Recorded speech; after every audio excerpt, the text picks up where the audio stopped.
a company Gantz previously led. He's also denied any wrongdoing. Now, my colleague Jay Struberg spoke with Arye Carmon about the ongoing deadlock in Israel's government.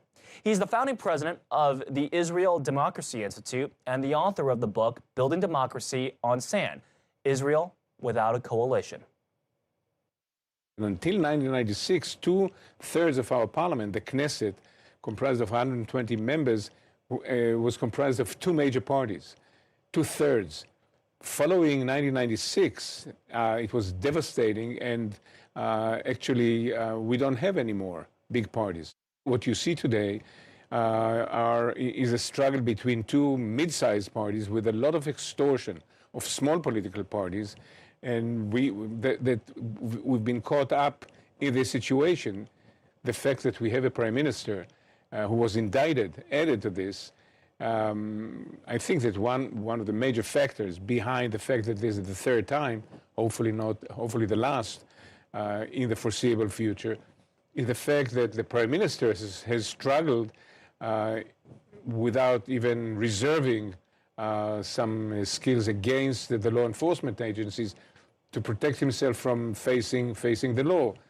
And as a result, we found ourselves in a deadlock, because theoretically, different kinds of coalition could have been formed. How might those corruption charges that Benjamin Netanyahu is facing affect his re-election chances? In order for him to be able to form a coalition, there are two issues.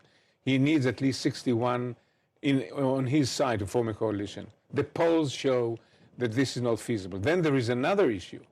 Will an indicted person will get the chance to put together a government by the president?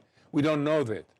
I think that the president, the Supreme Court, everyone is waiting to the results of the election. So we are faced with a major, interesting decisions following the forthcoming election. Both Prime Minister Benjamin Netanyahu and Benny Gantz support President Trump's Middle East peace plan. How could having the Prime Minister support affect Israel's domestic and foreign policy? You asked me more than one question, I have to say. Yeah, on the surface, both of them endorsed it. But behind it, there have been many reservations. For example, Netanyahu wanted immediately to annex certain territories, and from Washington, the voice came, you cannot do it before the election, and you cannot do it unilaterally. On the other side, it was clearly declared by Benny Gantz and his political parties that while they do endorse the principles of Trump's proposal, it still needs to be worked out.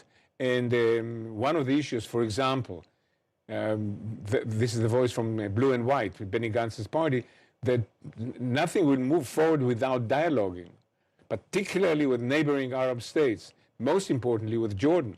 So it's still an open issue in my view. It's time for our weekly rewind here on The Briefing. President Trump has appointed a coronavirus task force led by Vice President Mike Pence. That group aims to help the U.S. prepare for a potential coronavirus outbreak.